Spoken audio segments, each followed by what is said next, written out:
2026 সালে এসএসসি ও সমমান পরীক্ষার ফল প্রকাশ করা হয়েছে। এবার পরীক্ষায় পাশের হার কমে দাঁড়িয়েছে 62.25%, যা প্রায় 2 দশকের মধ্যে সর্বনিম্ন। কমেছে জিপিএ-5ও। ফল বিপর্যয় হয়েছে মাদ্রাসা ও কারিগরি বোর্ডে। এবার 312টি প্রতিষ্ঠানের একজনও পাশ করেনি। পরীক্ষার খাতার প্রকৃত মূল্যায়নের কারণেই এমন ফলাফল বলে জানান শিক্ষামন্ত্রী। বলেন, চাইলেই ফল চ্যালেঞ্জ করতে পারবেন শিক্ষার্থীরা। শারমিন নীরার প্রতিবেদন। চলতি বছর এসএসসি সমমান পরীক্ষার ফলে বড় ধাক্কা লেগেছে।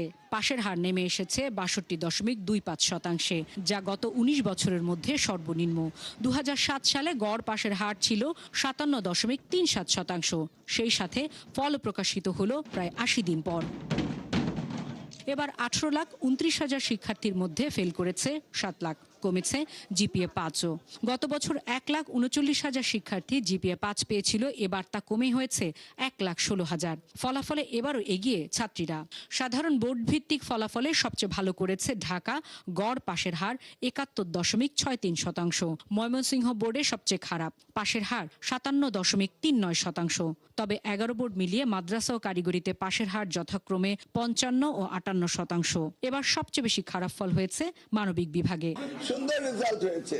মন খুলে গান গাওয়া যায়, মন খুলে নাম্বার দেওয়া যায় না। 18,29,485 জন শিক্ষার্থী আমাদের ছিল, সেটা উত্তীর্ণ হয়েছে 11,38,877 জন। পাশের হার হয়েছে 62.25। আওয়ামী লীগের 16 বছর এসএসসিতে গড় পাশের হার ছিল 83.70%। এবার ফলাফলে সরকারের কোনো হস্তক্ষেপ ছিল না বলে দাবি করেন প্রধানমন্ত্রীর শিক্ষা বিষয়ক উপদেষ্টা। যে শিক্ষার্থী যেভাবে পড়াশোনা করেছে, নির্মোহভাবে যে মূল্যায়ন হয়েছে এবং মূল্যায়নের জন্য যারা নিরীক্ষণকারী রয়েছেন শিক্ষকদেরকে ট্রেনিং দেওয়া হয়েছে, সেভাবে রেজাল্ট এসছে।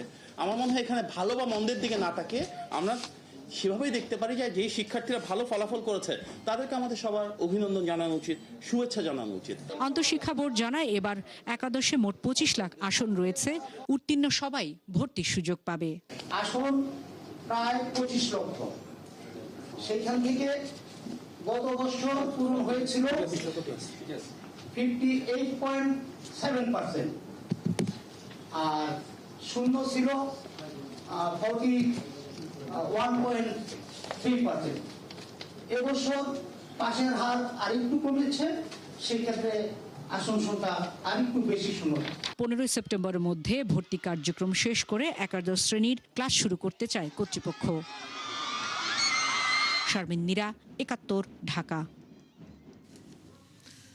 ভালো ফল করে বাঁধ ভাঙা উচ্ছ্বাস রাজধানীর বিভিন্ন স্কুলে।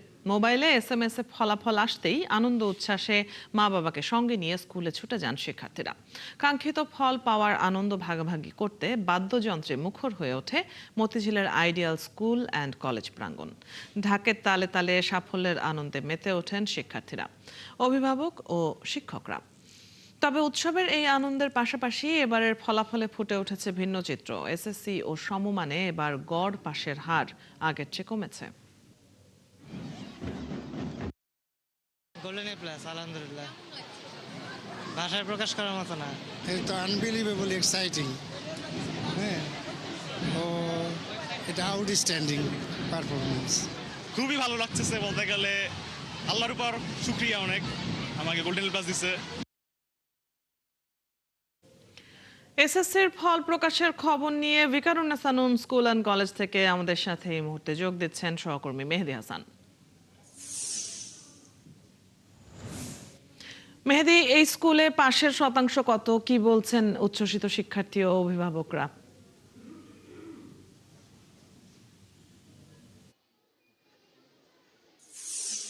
অদিতি, এই মুহূর্তে আছি ভিকারুন্নেসা নূন স্কুল অ্যান্ড কলেজের মেইন ব্রাঞ্চ, যেটা বেইলি রোড। সেখানে আপনি দেখতে পাচ্ছেন আমার পেছনে এখনো কিন্তু শিক্ষার্থীরা বোর্ডে তাদের রেজাল্ট দেখছে, যে তাদের আসলে এই এসএসসির যে কি রেজাল্ট সেটা দেখছে, এখনো খুঁজছে।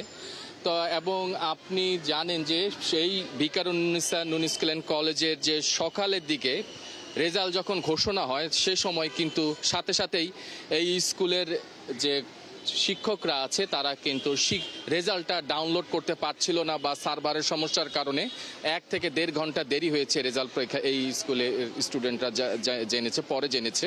এবং আপনাকে যদি একটু ভিকারুন্নেসা নূন স্কুল অ্যান্ড কলেজের এই যে মেইন ব্রাঞ্চ সহ অন্যান্য যে শাখা ব্রাঞ্চগুলো আছে সবগুলো রেজাল্ট যদি একবারে আপনাকে জানাই, এখানে এই ভিকারুন্নেসা নূন স্কুল অ্যান্ড কলেজের সব ব্রাঞ্চ মিলে পরীক্ষা দিয়েছে বা পরীক্ষার্থীর সংখ্যা ছিল 2127 জন এবং পাশের হার এখানে 97.97%। এখানে বিজ্ঞান বিভাগে নিয়মিত অনিয়মিত মিলে পরীক্ষার্থীর সংখ্যা ছিল 1884 জন, মানবিকে ছিল 55 জন, ব্যবসায় শিক্ষায় ছিল 188 জন। এই সব মিলে 2127 জন এবং অনুপস্থিত ছিল 11 জন। এখানে অংশগ্রহণকারী পরীক্ষার্থীর সংখ্যা 1874, বিজ্ঞান বিভাগে, মানবিক বিভাগে 55 জন এবং ব্যবসায়ী বিভাগে 187 জন। এবং পাশ করেছে এখানে বিজ্ঞান বিভাগে 1843 জন, মানবিকে 51 জন, ব্যবসা শিক্ষা বিভাগে পাশ করেছে সব মিলে 179 জন। আর ফেল করেছে বিজ্ঞান, মানবিক ও ব্যবসায় শিক্ষা মিলে সব মিলে 43 জন। তাহলে আমরা দেখতে পাচ্ছি যে জিপিএ 5 প্রাপ্তির হার বিজ্ঞান বিভাগে দেখছি 59.58%, মানবিক বিভাগে জিপিএ 5 প্রাপ্তির হার 3.92% এবং ব্যবসায় শিক্ষা বিভাগে জিপিএ 5 প্রাপ্তির 8.38%। সব মিলে জিপিএ 5 প্রাপ্তির হার 3 বিভাগ মিলে আমরা দেখছি 53.79%। এবং এখানে কিন্তু শিক্ষার্থীদের সাথে আমি কথা বলেছি এবং সবাই আসলে যেটা বিজ্ঞান বিভাগ, মানবিক বিভাগ এবং ব্যবসায় শিক্ষা বিভাগে যারা ভালো রেজাল্ট করেছে এবং সেখানে শিক্ষার্থীরা বলেছে তারা যেরকম আশা করেছে সেই ধরনের রেজাল্ট তারা পেয়েছে এবং শিক্ষক এবং শিক্ষার্থী উভয় এবং পাশাপাশি যে অভিভাবক। মেহেদী, আপনার কাছ থেকে আমরা জানছিলাম সেখানকার খবর। ধন্যবাদ যুক্ত হবার জন্য। ভিকারুন্নেসা নূন স্কুল অ্যান্ড কলেজ থেকে সহকর্মী মেহেদী হাসান যুক্ত ছিলেন এতক্ষণ। এবছর এসএসসি ও সমমানের পরীক্ষায় কুমিল্লা ও যশোর ছাড়া সবগুলো শিক্ষা বোর্ডে কমেছে পাশের হার। বোর্ড সংশ্লিষ্টরা বলছেন ইংরেজি ও গণিতের ফলাফল প্রভাব ফেলেছে পাশের হারে। অনেক স্কুলে একজন শিক্ষার্থীও পাশ করেনি। তবে বরাবরের মতো এবারও ভালো ফলাফল করেছে মেয়েরা। সহকর্মীদের তথ্য ও ছবিতে প্রতিবেদন। যশোর বোর্ডে গেলবারের চেয়ে পাশের হার 7.42% কমেছে। তবে ফলাফলে এগিয়ে মেয়েরা। বোর্ডের চেয়ারম্যান জানান ইংরেজি এবং গণিতের ফলাফল প্রভাব ফেলেছে পাশের হারে। নকল নিয়ে একটা ব্যাপার যে ছিল, আমরা অনেক বেশি ভয়ে ছিলাম। তাছাড়া আমাদের 9-এ থাকতে আমাদের কারিকুলাম চেঞ্জ ছিল, আমরা পিএসসি পাইনি, জিএসসি পাইনি, আমরা একবারই এসএসসি দিছি। তো সব কিছু মিলে আমাদের ব্যাচের প্রত্যেকেই অনেক বেশি টেনশনে ছিল। ইংলিশে খারাপ করার ফার্স্ট অফ অল ভোকাবুলারি ভালো হয়নি, এটা একটা কারণ। আর গ্রামেটিক্যাল টার্মগুলো ভালো করে করা উচিত ছিল, সেই জন্য অনেক সময় ইংলিশে একটু ঝামেলা হয়। কুমিল্লা বোর্ডে গেলবারের চেয়ে 2% বেড়ে পাশের হার 65.42%। তবে কমেছে জিপিএ 5-এর সংখ্যা। সেখানে পাশের হার ও জিপিএ 5-এ এগিয়ে মেয়েরা। আমাদের টিচার, আমাদের প্যারেন্টস আমাদের প্রতি সবাই অনেক কেয়ারফুল। ভালো রেজাল্ট করছি, এটা অনেক ভালো লাগতেছে। আর আমাদের এই ফজলনেসার টিচাররা প্রত্যেকেই অনেক ভালো, আমাদের অনেক কেয়ার করে। রাজশাহীতে পাশের হার এবং জিপিএ 5 সবই কমেছে। কেউ পাশ করতে পারেনি এমন স্কুলের সংখ্যা 5টি, আর শতভাগ পাশ করেছে 35টি স্কুলের শিক্ষার্থী। নট অনলি আমি, বাট মানে আমার ফ্যামিলি মেম্বার্স, আমার প্যারেন্টস এন্ড হচ্ছে আমার টিচার্সরা যদি এই সাপোর্ট না করতে আমার পক্ষে সম্ভব হয় না। পুরো জার্নিতে পরিবার, শিক্ষক সহ বন্ধু বান্ধবদের অনেক অবদান ছিল, আমি তাদের প্রতি কৃতজ্ঞ। রেজাল্ট পাওয়ার পর আব্বু যখন ফোন করে বলেছিল আসলে অনেক খুশি হয়েছিল। বরিশাল বোর্ডে পাশের হার গেলবারের চেয়ে 4% বেড়েছে। এই বোর্ডেও পাশের হার এবং জিপিএ 5-এ এগিয়ে মেয়েরা। আমি এবার জিপিএ 5 পাইছি এসএসসি পরীক্ষায়, আমি অনেক খুশি। অবশ্যই আমার স্কুলের ম্যাডাম স্যারেরা আমাকে অনেক বেশি হেল্প করছে, অনেক বেশি গাইডলাইন দিয়েছে। চট্টগ্রাম বোর্ডে পাশের হার 12.59% কমেছে জিপিএ 5-এর সংখ্যাও। বোর্ড কর্মকর্তারা জানান ইংরেজি এবং গণিতের ফলাফলের কারণে কমেছে পাশের হার। আমি যা প্রত্যাশিত করেছি তার থেকেও ভালো হয়েছে। আমি গোল্ডেন এ প্লাস পেয়েছি। সকাল 9টা থেকে মেসেজ দিয়ে রাখার পরে 11:30টার দিকে দেখতে পেলাম যে এটা।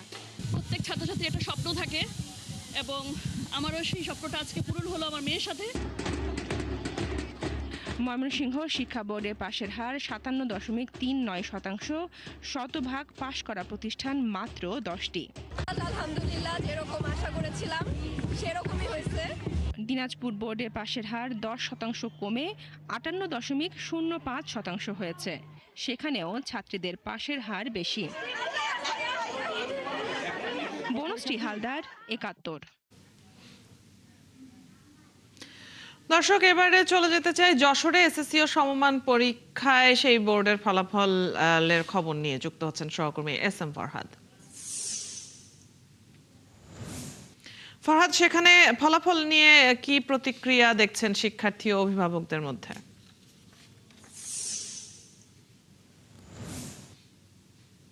সরকারি বালিকা উচ্চ বিদ্যালয়, এই বিদ্যালয়ে আসলে এদের যে পাশের হার সেটা 96.0 উপরে। অর্থাৎ আপনি জানেন যে যশোর বোর্ডের এবারের যে শিক্ষার্থী পাশের হার সেটা 66.27, অর্থাৎ গত বছরের থেকে এবার প্রায় 7% পাশের হার কমেছে। অর্থাৎ গত বছর যেটা 73 ছিল শতাংশ পাশের হার, অর্থাৎ এবারের ফলাফল কিছু কমলেও GPA-5 এর সংখ্যাও কিন্তু কিছুটা কমেছে। এরপরেও কিন্তু যশোরের যে আপনার শিক্ষার্থী, বিশেষ করে মেয়ে শিক্ষার্থী যারা আছেন, মেয়েরা কিন্তু এবারও বরাবরের মতোই ভালো করেছে। অর্থাৎ এবার মেয়েদের শিক্ষার হার 72.64 এবং ছেলেদের পাশের হার 49.85। অর্থাৎ গত টানা, অর্থাৎ গত 3-4 বছর ধরে কিন্তু যশোর বোর্ডের মেয়েদের শিক্ষা যে সেটা ভালো করছেন। এই মুহূর্তে আমরা একটু কথা বলবো যশোর সরকারি বালিকা উচ্চ বিদ্যালয়ের এখানে প্রিন্সিপাল ম্যাডাম রয়েছেন, তার সঙ্গে কথা বলবো। আপনাদের ফলাফল কেমন, কি কতটা GPA-5 পেয়েছে, সব কিছু মিলে বলবেন। সার্বিকভাবে ফলাফল খারাপ হলেও যশোর সরকারি বালিকা উচ্চ বিদ্যালয়ের ফলাফল আমি মনে করি অনেক ভালো। আমার এখানে প্রায় 96% পাস করেছে, জিপিও পেয়েছে 124 জন। আর সার্বিক ফলাফল খারাপের পিছনে যেটা মনে হয় যে মাঝে আমাদের নতুন কারিকুলামটা বাস্তবায়নের চেষ্টা করেছিলাম, তখন যে মূল্যায়ন সিস্টেম ছিল তা ওই সময়ে মূল্যায়ন সিস্টেম শিথিল হওয়ার কারণে শিক্ষার্থীরা কিছুটা বই বিমুখ হয়ে গিয়েছিল এবং তারা মোবাইলে আসক্ত হয়ে পড়েছিল। এটা থেকে বের হয়ে আসলে আমাদের রেজাল্ট আবার আগের থেকে আরও ভালো হবে বলে আমি মনে করি। আর অদিতি, আপনি যেমন শুনছিলেন, এবারে কিন্তু যশোর বোর্ডে 11টা স্কুলে কিন্তু কোনো শিক্ষার্থী পাশ করেনি এবং শতভাগ পাশ করেছেন 36টা স্কুলে। অদিতি। ফরহাদ, আপনার কাছ থেকে আমরা যশোরের খবর জেনে নিয়েছিলাম, ধন্যবাদ যুক্ত হবার জন্য। দর্শক, সহকর্মী এস এম ফরহাদ যুক্ত ছিলেন এতক্ষণ। প্রধানমন্ত্রী তারেক রহমানের সাথে সৌজন্য সাক্ষাৎ করেছেন ঢাকায় নিযুক্ত ভারতীয় হাই কমিশনার দীনেশ ত্রিবেদী। সকাল 11টায় সচিবালয়ে প্রধানমন্ত্রীর কার্যালয়ে এই বৈঠক অনুষ্ঠিত হয়। বৈঠকে দুদেশের পারস্পরিক সম্পর্ক এবং স্বার্থ সংশ্লিষ্ট নানা বিষয় নিয়ে আলোচনা হয়। ভারতের শেখ হাসিনার রাজনৈতিক কর্মকাণ্ড চালানোর সুযোগ, সীমান্ত হত্যা, নদীর পানির ন্যায্য হিস্যা ও পুশিনের মতো দীর্ঘদিনের অমীমাংসিত ইস্যুগুলো এই আলোচনায় গুরুত্ব পায়। কূটনীতিক হিসেবে দায়িত্ব গ্রহণের পর প্রথমবার দীনেশ ত্রিবেদী প্রধানমন্ত্রীর সাথে সাক্ষাৎ করলেন। প্রধানমন্ত্রী তারেক রহমানের সাথে বৈঠকের পর স্বরাষ্ট্রমন্ত্রী সালাউদ্দিন আহমেদের সাথে বৈঠক করেছেন ভারতীয় হাই কমিশনার দীনেশ ত্রিবেদী। সচিবালয়ে দুপুরে এই বৈঠকের পর সাংবাদিকদের ভারতীয় হাই কমিশনার জানান, প্রধানমন্ত্রীর সাথে সৌহার্দ্যপূর্ণ আলোচনা হয়েছে। সম্পর্কের উন্নয়নে দুদেশই আশাবাদী জানিয়ে তিনি বলেন, ঢাকার সঙ্গে সম্পর্ক উন্নয়নে কাজ করছে দিল্লি। বলেন, এমন কোনো ইস্যু নেই যে আলোচনার মাধ্যমে সমাধান করা সম্ভব নয়। So last time also I mentioned the people of India, Prime Minister of India is looking forward and we are positive that দুটো লিডার সাথে বসলে আলোচনা হলে ডেমোক্রেসিতে ইস্যুস থাকবে, ইস্যু না থাকলে এটা ডেমোক্রেসি না। ঠিক আছে, আমাদের ইস্যু হবে, বাংলাদেশের ইস্যু হবে, কিন্তু মানুষের ইস্যু একটাই যে ভালো সম্পর্ক, আর ভালো সম্পর্ক হলে it be win win situation. আর এইটা আমাদের যা হিস্টোরিক্যাল আছে ওইটা তো আপনি বদলাতে পারবেন না, আমাদের নেবারহুড তো বদলাতে পারবে না, হিস্ট্রি বদলাতে। আমি সবসময় বলি যে we don't only share the border, we share dreams. আমরা তো স্বপ্ন শেয়ার করি, তাই তো। আর আমার মনে হচ্ছে আগামী দিন ভালোই হবে। গণভোটের রায় বাস্তবায়ন হলে সংসদ সদস্যরা স্বাধীনভাবে রাষ্ট্রপতি নির্বাচনে ভোট দিতে পারতেন, এমন আক্ষেপ জানিয়েছেন জামায়াতে ইসলামের সহকারী সেক্রেটারি জেনারেল হামিদুর রহমান আজাদ। 11 দলীয় ঐক্যের পক্ষে রাষ্ট্রপতি পদে প্রার্থী অলি আহমেদের পক্ষে মনোনয়নপত্র সংগ্রহ করে তিনি কথা বলেন। সকালে জামায়াত নেতা আজাদের নেতৃত্বে 11 দলীয় ঐক্যের শরিকরা নির্বাচন কমিশনে যান। মনোনয়নপত্র সংগ্রহ করে সংবাদ সম্মেলনে তিনি জানান, জুলাই সনদ নিয়ে বিএনপি জাতির সাথে যে দ্বিচারিতা করেছে তা তুলে ধরতেই রাষ্ট্রপতি নির্বাচনে অংশ নিচ্ছে 11 দলীয় ঐক্য। গণতান্ত্রিক ধারা অব্যাহত রাখতেই রাষ্ট্রপতি নির্বাচনে বিরোধী জোট প্রার্থী দিয়েছে বলে জানান জামায়াতের সেক্রেটারি জেনারেল।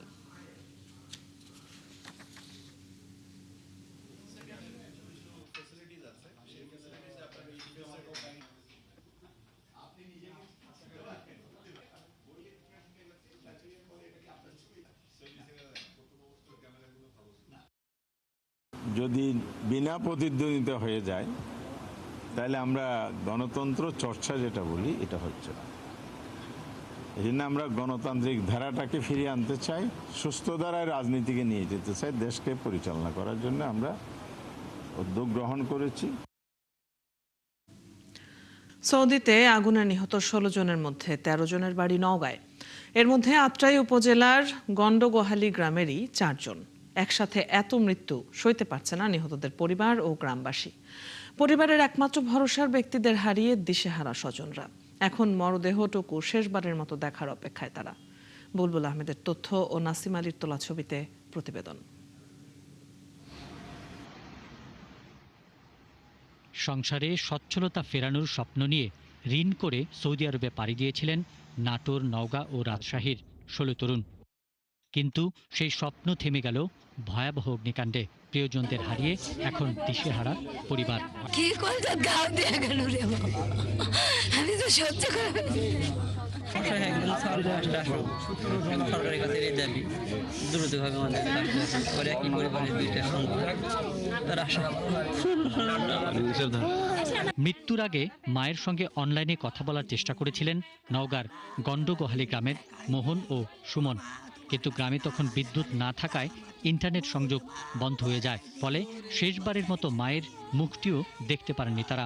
বাবারও লাস্ট বাবা, আমার বাবার বুক কোথাও ফিরে দিয়ে দয়ের বাবা, আর বাবাকে আমি দেখবো, বাবারও যার বাবারও ওরে দয়ের জিনিস আমার বাবাকে না আমার বুক ফিরে দিস।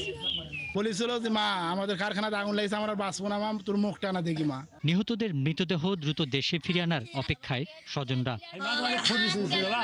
ছেলে নির্ভরশীল, তার বাবা অসুস্থ, মানে সে প্রতিবন্ধী, তার এক ছেলেও প্রতিবন্ধী। তাহলে বাড়ি পরিবার এখন নিশ্চয় খাটা লোক নেই। 4 জন মারা গেছে, আমার ভাস্তির 2 বেটা, আবার ওটি আমার নন্দের 1 বেটা কলি করে নাম, আর আমার দেওর হয় ওই পাড়ার। প্রিয়জন হারানো পরিবারগুলোর পাশে দাঁড়িয়ে সরকারি অনুদান ও প্রয়োজনীয় সহায়তা দেওয়ারও দাবি জানিয়েছেন এলাকার লোকজন। কথা ছিল প্রবাস থেকে পরিবারের জন্য সুখের বার্তা নিয়ে ফিরবেন মোহন, সুমন ও রুবেলরা, কিন্তু ফিরছে তাদের নিথর দেহ। পিন্টু হাজং, 71। কোটা সংস্কার আন্দোলনের সময় সহিংসতার সংবাদ প্রচার বন্ধে সরাসরি নির্দেশ দেন কার্যক্রম নিষিদ্ধ আওয়ামী লীগের সাধারণ সম্পাদক ওবায়দুল কাদের। তৎকালীন তথ্য ও সম্প্রচার প্রতিমন্ত্রী মোহাম্মদ এ আরাফাতকে ফোন করে যে কোনো সংঘাতের খবর বা ভিডিও ফুটেজ দেখানো টিভি চ্যানেলগুলো তাৎক্ষণিক বন্ধের নির্দেশ দেন তিনি। একটি মামলায় এই 2 জনের কল রেকর্ড প্রমাণ হিসেবে ট্রাইব্যুনালে দাখিল করা হয়েছে। বিস্তারিত জানাচ্ছেন মাইনুল মারুফ। যারা কথা শুনে না, টিভি চ্যানেলের বিরুদ্ধে কঠোর ব্যবস্থা নেওয়া হবে। ওই যে অফ করে দিছি গতকাল 2 থেকে, আজকে বলে রাখছি যেগুলো শুনবেন না অফ করে দিতে সাথে সাথে। এভাবেই 24শে জুলাই আন্দোলনের উত্তাল সময়ে টেলিভিশন চ্যানেল বন্ধ করে দেওয়ার নির্দেশনা দেন ওবায়দুল কাদের। আর সে নির্দেশ পাওয়ার পর চ্যানেল বন্ধের হুমকি ও সেন্সরশিপের রূপরেখা তুলে ধরেন সাবেক তথ্য ও সম্প্রচার প্রতিমন্ত্রী মোহাম্মদ আলী আরাফাত। আজকে যেন কোনো সংঘাতের খবর না দেয়। আজকে ওদেরকে বলছি যে আজকে যদি কোনো ক্লাসের মারামারির ভিডিও ফুটেজ বা ছবি দেখায়, ওদেরকে এনিমি অফ দ্য স্টেট হিসেবে ডিক্লেয়ার করা হবে এবং সারা জীবনের জন্য বন্ধ করে দেবো। আমি থ্রেট করে রাখছি আজকে। আর ওই যে বঙ্গবন্ধু স্যাটেলাইট গুলোকে বসায় রাখছে যে আপনি কনস্ট্যান্টলি দেখবেন যে টিভি ক্লাসের ছবি দেখাবে সাথে সাথে অফ করে দেবেন, আমার কোনো পারমিশনের জন্য মেসেজ পাঠাবেন না। আন্দোলন দমনে আইনশৃঙ্খলা বাহিনীর অতিরিক্ত বল প্রয়োগ ও প্রাণহানির ঘটনা যেন গণমাধ্যমে না আসে তা ঢাকতেই নেওয়া হয়েছিল কঠোর সেন্সরশিপের পথ। প্রসিকিউশনের দাবি, দেশের সাধারণ মানুষের কাছে সঠিক তথ্য পৌঁছানো ভেস্তে দিতেই তৎকালীন সরকারের শীর্ষ পর্যায় থেকে এই সিদ্ধান্ত দেওয়া হয়। এখন অবস্থাটা হচ্ছে এরকম, কোটা আন্দোলনকারী বলে যেটা বলা হচ্ছিল এটা দুই ভাগ হয়ে গেছে। এক ভাগ হলো কোটা আন্দোলনকারী স্টুডেন্ট যাদের সাথে আমরা আলাপ করছি, আর একটা হলো তৃতীয় পক্ষ অর্থাৎ জামাত বিএনপি সন্ত্রাসীরা যারা পুরাচ্ছে। তো কারফিউ ডিসিশন হচ্ছে জামাত বিএনপি সন্ত্রাসী যারা পুরাচ্ছে তাদের বিপক্ষে, আর কোটা আন্দোলনকারী ছাত্রদের সাথে আমাদের ডিসিশন হচ্ছে আলোচনা করে সলিউশনে যাচ্ছে। এই হচ্ছে আমাদের ন্যারেটিভ এখন। একজন প্রসিকিউটর মনে করেন, ফাঁস হওয়া এই ফোনালাপে কেবল সংবাদ মাধ্যম বন্ধের হুমকি নয়, উঠে আসে ছাত্র আন্দোলনকে বিতর্কিত করার রাজনৈতিক প্রচেষ্টাও। আরেকটা দেখতে পাচ্ছি আমরা আরাফাতের কথায় যে একটা গ্রুপ হলো আন্দোলনকারী, তাদের সাথে আমরা আলোচনা করছি, আর একটা গ্রুপ হলো জামাত শিবির, শুট অ্যাট সাইটের সিদ্ধান্ত নিয়েছি। এখন থেকে এটা হবে আমাদের ন্যারেটিভ। এখন ছাত্রদের মারলে আর অপরাধ হবে না, বলবো যে এটা জামাত শিবির বা বিএনপি। কিভাবে এই কথোপকথনের সত্যতা নিশ্চিত করা হয়েছে তার ব্যাখ্যাও দেন তিনি। এর প্রত্যেকটি অডিও রেকর্ড বাংলাদেশের যে সরকারি সংস্থা আছে সিআইডির কাছ থেকে ফরেনসিক টেস্ট করিয়েছে। সিআইডি যে ফরেনসিক টেস্টটা করে সেটার নাম হলো ব্যাড বক্স ফরেনসিক টেস্ট। এই ব্যাড বক্স ফরেনসিক টেস্টটা পৃথিবীর প্রায় 90টি দেশে এই টেস্টই করা হয়। আন্তর্জাতিক অপরাধ ট্রাইব্যুনালের একটি মামলায় এই কথোপকথন প্রমাণ হিসেবে তুলে ধরা হয়েছে। মামলাটিতে ওবায়দুল কাদের, মোহাম্মদ আলী আরাফাত, নিষিদ্ধ যুবলীগ ছাত্রলীগ সভাপতি, সাধারণ সম্পাদক সহ 7 জনের বিরুদ্ধে বিচার চলছে। মানিউল মারুফ, ৭১, ঢাকা। এলাকায় পরিচিত বোমা রায়হান হিসেবে 5 আগস্টের পর প্রতিপক্ষকে বোমা ছুঁড়তে গিয়ে বিস্ফোরণে আহত হয়ে বনে যান জুলাই যোদ্ধা। নিয়মিত শুধু ভাতাই তুলছেন না, জুলাই যোদ্ধার পরিচয়ে চিকিৎসা নিয়েছেন থাইল্যান্ডেও। মন্ত্রণালয় বলছে তার চিকিৎসা বাবদে খরচ হয়েছে প্রায় 1 কোটি টাকা। সুমন তানভীরের ধারাবাহিক প্রতিবেদনের 3য় পর্ব আমরা দেখব কিছুক্ষণের মধ্যেই দর্শক। তবে এই মুহূর্তে প্রধানমন্ত্রী বক্তব্য রাখছেন, আমরা সরাসরি চলে যেতে চাই সেখানে। উপস্থিত সুধীবৃন্দ, বাংলাদেশ যেভাবে মিলেনিয়াম ডেভেলপমেন্ট গোল এমডিজি বাস্তবায়নের সাফল্যের পরিচয় দিয়েছিল, একইভাবে সাস্টেনেবল ডেভেলপমেন্ট গোল এসডিজি বাস্তবায়নের ক্ষেত্রেও বাংলাদেশ যথাযথভাবে পদক্ষেপ গ্রহণ এবং বাস্তবায়ন করে চলেছে।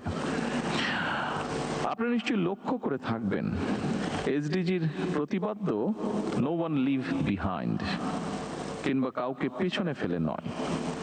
এই মূলনীতির সঙ্গে বর্তমানের সরকারের জননীতিরও মিল রয়েছে। সকল শ্রেণী, পেশা তথা জনগণের স্বার্থ নিশ্চিত করার লক্ষ্যে বর্তমান সরকারের নীতি হচ্ছে সবার আগে বাংলাদেশ। বিএনপির জননীতির দিকে লক্ষ্য করলেই একটা বিষয় স্পষ্ট হয়ে উঠবে সবার কাছে। সেটি কি? সেটি হচ্ছে সকল সময় বিএনপির সকল পরিকল্পনা ছিল এবং কর্মসূচি ছিল জনবান্ধব। যেমন দেশ এবং জনগণের উন্নয়নে আমরা যা এখানে উপস্থাপিত একটি ডকুমেন্টারিতেও দেখেছি, স্বাধীনতার ঘোষক শহীদ রাষ্ট্রপতি জিয়াউর রহমানের 19 দফা, সাবেক প্রধানমন্ত্রী মরহুমা বেগম খালেদা জিয়ার ভিশন 2030 এবং বর্তমান রাষ্ট্র সংস্কারের 31 দফা ঐতিহাসিকভাবেই প্রতিটি ভিশন এবং মিশনের সঙ্গে এমডিজি কিংবা বর্তমানে এসডিজির খুব বেশি অমিল নেই। উপস্থিত সুধীবৃন্দ, এমডিজির লক্ষ্য, উদ্দেশ্য এবং কর্ম পরিকল্পনা নিয়ে এতক্ষণ আমরা সকলে এখানে আলোচনা করেছি। আপনারা সবাই জানেন, দীর্ঘ 1.5 দশকের বেশি সময় ধরে ফ্যাসিবাদী শোষণ শাসন বাংলাদেশকে একটি ঋণ নির্ভর এবং আমদানি নির্ভর ভঙ্গুর রাষ্ট্রে পরিণত করেছিল। শিক্ষা, স্বাস্থ্য, পরিবেশ সহ সকল ক্ষেত্রে ভঙ্গুর এই রাষ্ট্রটি এবার পুনর্গঠনের পালা। শিক্ষা, স্বাস্থ্য, পরিবেশ সহ সকল ক্ষেত্রে এই যে পুনর্গঠনের এই পালা, দেশ এবং পুনর্গঠনের এই যাত্রা পথে অবশ্যই এসডিজির গুরুত্বপূর্ণ ভূমিকা অনস্বীকারযোগ্য। এবং এরই অংশ হিসেবে জনগণের সমৃদ্ধি নিশ্চিত করার লক্ষ্যে বর্তমান সরকার 5 বছর মেয়াদী কৌশলগত অর্থনৈতিক কাঠামো বা 5-year স্ট্র্যাটেজিক ফ্রেমওয়ার্ক বাস্তবায়নের পদক্ষেপ গ্রহণ করেছে। এই ফ্রেমওয়ার্ক দেশের জাতীয় উন্নয়ন পরিকল্পনাকে জাতিসংঘ ঘোষিত টেকসই উন্নয়ন লক্ষ্যমাত্রা বা এসডিজির সঙ্গে সমন্বিত করেছে। বর্তমান সরকারের গৃহীত সংস্কার ও উন্নয়নের 5 স্তম্ভের মাধ্যমে দারিদ্র্য বিমোচন, সার্বজনিক সামাজিক সুরক্ষা, মানসম্মত শিক্ষা এবং স্বাস্থ্যসেবা, জেন্ডার সমতা এবং জলবায়ু সহনশীলতা এবং সুশাসন এসডিজির এই মূল অগ্রাধিকারগুলোই প্রতিফলিত হয়েছে। সম্মানিত উপস্থিতিবৃন্দ, স্বল্পোন্নত দেশের তালিকা থেকে উত্তরণ এবং এসডিজি বাস্তবায়নে অর্জিত অগ্রগতির সুসংহত করতে বর্তমান সরকার পুনরুদ্ধার, পুনর্বাসন, পুনর্গঠন বা রিকভারি, রিহ্যাবিলিটেশন এবং রিকনস্ট্রাকশন এই 3R কৌশল গ্রহণ করেছে, যার মাধ্যমে সাময়িক স্থিতিশীলতা থেকে শুরু করে দীর্ঘমেয়াদী কাঠামোগত রূপান্তর সবকিছুই একটি সুসংহত পথনকশা বাস্তবায়িত হবে। জনগণের রায় বর্তমান সরকার গত 17 ফেব্রুয়ারি সরকার গঠনের পরদিন থেকেই নারীর সামাজিক এবং অর্থনৈতিক ক্ষমতায়ন নিশ্চিত করতে ফ্যামিলি কার্ড, কৃষকের স্বার্থ রক্ষায় কৃষক কার্ড, জনস্বাস্থ্য এবং চিকিৎসা সেবা সহজ করতে হেলথ কার্ডের মতন একাধিক সামাজিক সুরক্ষা কর্মসূচি বাস্তবায়ন প্রক্রিয়া চলমান রয়েছে। এর মাধ্যমে প্রান্তিক কৃষক, স্বল্প আয়ের পরিবার এবং ঝুঁকিপূর্ণ জনগোষ্ঠীর কাছে সরাসরি ভর্তুকি, কৃষি উপকরণ, আর্থিক সহায়তা এবং স্বাস্থ্য সেবা পৌঁছে দেওয়ার পরিকল্পনা গ্রহণ করা হয়েছে। এর পাশাপাশি স্পোর্টস কার্ড, সারা দেশে ইমাম, মুয়াজ্জিম এবং বিভিন্ন ধর্মের ধর্মীয় গুরুদেরকেও সম্মানী ভাতার আওতায় আনার পরিকল্পনা আছে এবং এর ভেতরে সেগুলো বাস্তবায়নের কাজ শুরু হয়েছে। অর্থাৎ কোনো না কোনো উপায় দেশের প্রতিটি শ্রেণী পেশার মানুষের কাছে সরকারের সহায়তা নেটওয়ার্ক বিস্তৃত হচ্ছে ধীরে ধীরে। এভাবে চলতি মেয়াদের মধ্যেই পর্যায়ক্রমে সম্ভাব্য প্রতিটি নাগরিককে সামাজিক সুরক্ষা বলয় এবং অর্থনৈতিক সহায়তা কাঠামোর আওতায় আনার পরিকল্পনা এবং বাস্তবায়নের সুচিন্তিত পথনকশা সরকারের রয়েছে। সম্মানিত উপস্থিতিবৃন্দ, এসডিজি ভিলেজ কার্যক্রমের অংশ হিসাবে আমরা এখনো তাদের সাথে কানেক্টেড আছি।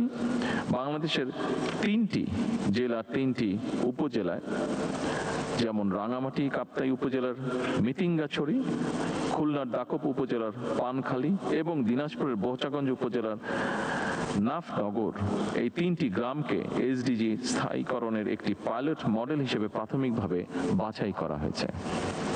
এই গ্রামগুলোতে ফ্যামিলি কার্ড, হেলথ কার্ড, কৃষক কার্ড, ক্ষুদ্র ও মাঝারি উদ্যোগের ঋণ, স্কুল ড্রেস, মাদ্রাসা ভিত্তিক শিক্ষা, নবায়নযোগ্য জ্বালানি, গ্রাম পর্যটন, blue employment, one village one product, বৃক্ষরোপণ, খাল খনন এবং ইকো ট্যুরিজম সহ বিভিন্ন কর্মসূচি একযোগে পরীক্ষামূলকভাবে বাস্তবায়ন করা হবে এবং এর প্রভাব পর্যবেক্ষণও করা হবে।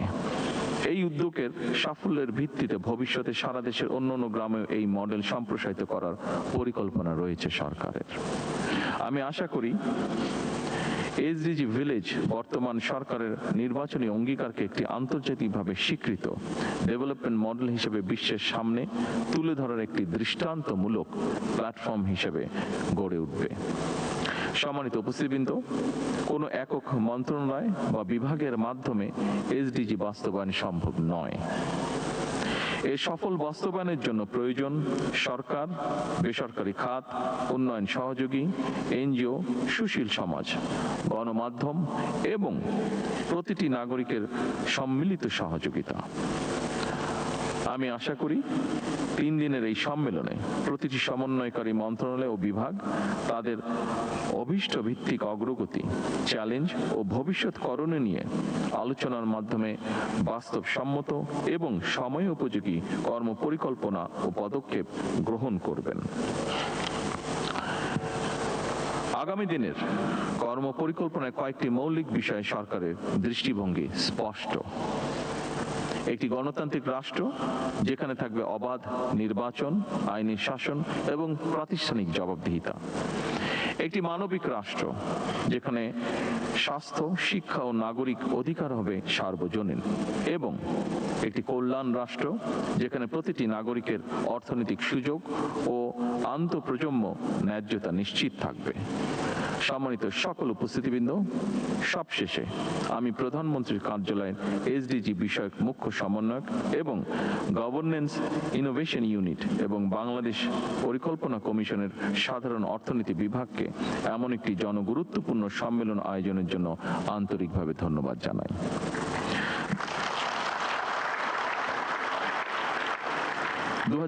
সাল নাগাদ টেকসই উন্নয়ন অভিষ্ট লক্ষ্য অর্জনের লক্ষ্যে আসুন আমরা সবাই দৃঢ় সংকল্প নিয়ে কাজ করি।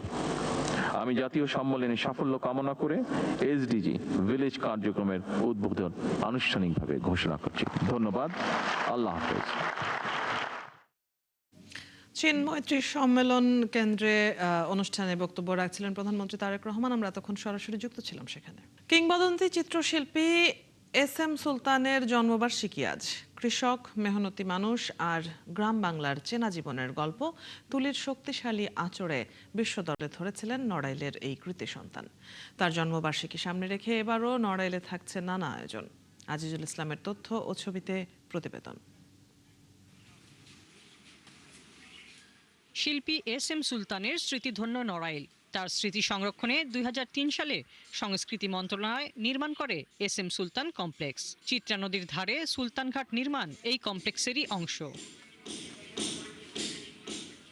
2018 সালে সুলতানঘাট নির্মাণ করতে পর্যটন মন্ত্রণালয় 20 লাখ টাকা বরাদ্দ করে। তবে 2 মাসের মধ্যে নির্মাণ কাজ বন্ধ হয়ে যায়। এলাকার মানুষের দীর্ঘদিনের দাবি ঘাট নির্মাণ করে সুলতান কমপ্লেক্স সম্পূর্ণ করার। এটা প্রচার থাকলে বা থাকলে মোটামুটি এটা ভালো হতো। আর তার যে গ্যালারিটা অনেকেই চিনেন না, অনেকে জিজ্ঞেস করে আসতেছে। তো এটা যদি বিভিন্ন জায়গায় যদি ইন্ডেক্টর দিয়ে যদি জানানো যেত তাহলে অনেকেরই সুবিধা হতো। ছবিতে, বইতে আমরা জেনারেলি ছবিগুলো দেখছি কিংবা ইন্টারনেটে দেখা হয়েছে, আর এখন সামনাসামনি দেখলাম ছবির স্কেলগুলো, আমরা বুঝতে পারলাম যে কত বড় আঙ্গিকে ছবি আঁকছে। প্রবীণ মানুষেরা জানান সুলতান ছিলেন সহজ সরল মানুষ। শিশুদের জন্য সবসময় বিশেষ উদ্যোগ ছিল তার। নৌকা যখন তৈরি করলো ওই টাকা কিন্তু সরকারি টাকা নয়, ওনার নিজের ছবি আঁকা টাকা, বিক্রি করা টাকা, সেই তাগেই এই নৌকা। মেহনতি মানুষের জীবন শিল্পে তুলে ধরতে সুলতানের যে দৃষ্টিভঙ্গি তা আজও তরুণ শিল্পীদের অনুপ্রাণিত করে। এত বড় একজন গুণী মানুষ আমাদের এখানে জন্ম হয়েছে, যার জন্য আজকে নড়াইলে অসংখ্য ছেলেপেলে শিল্পের পথে হাঁটছে, এবং তার দেখানো পথে হেঁটেই আজ শিল্পে সমৃদ্ধে আমাদের নড়াইল জেলা। শিল্পীর জন্মবার্ষিকীতে এবছর আয়োজন থাকছে শ্রদ্ধাঞ্জলি, চিত্রাঙ্কন উৎসব, আর্ট ক্যাম্প, আলোচনা ও সাংস্কৃতিক অনুষ্ঠান। বিশ্ববরণ চিত্রশিল্পী এস.এম. সুলতানের পেইন্টিং সংরক্ষণের জন্য আসলে আমরা নড়াইলে আমাদের চাহিদা অনেক আধুনিক একটি গ্যালারি, সেটা আমরা ইতিমধ্যে মন্ত্রণালয়ে অনেকবার জানিয়েছি, এবং সামগ্রিক প্রেক্ষাপট মিলিয়ে এটা নিয়ে আগামীতে হয়তো আমরা দেখতে পারবো এটার বাস্তবায়ন। এস.এম. সুলতান 1924 সালের 10ই আগস্ট নড়াইল শহরের মাছিমদিয়া গ্রামে জন্ম নেন। তিনি 1982 সালে 21 পদক এবং 1993 সালে স্বাধীনতা পদক পান। হাসিবা আলী বর্ণা, 71। চলছে সংবাদ সংযোগ। সরাসরি সংবাদ অনুষ্ঠান দেখতে চোখ রাখুন 71-এর ফেসবুক পেজে এবং সাবস্ক্রাইব করুন 71-এর ইউটিউব চ্যানেল। থাকুন 71-এর সাথে।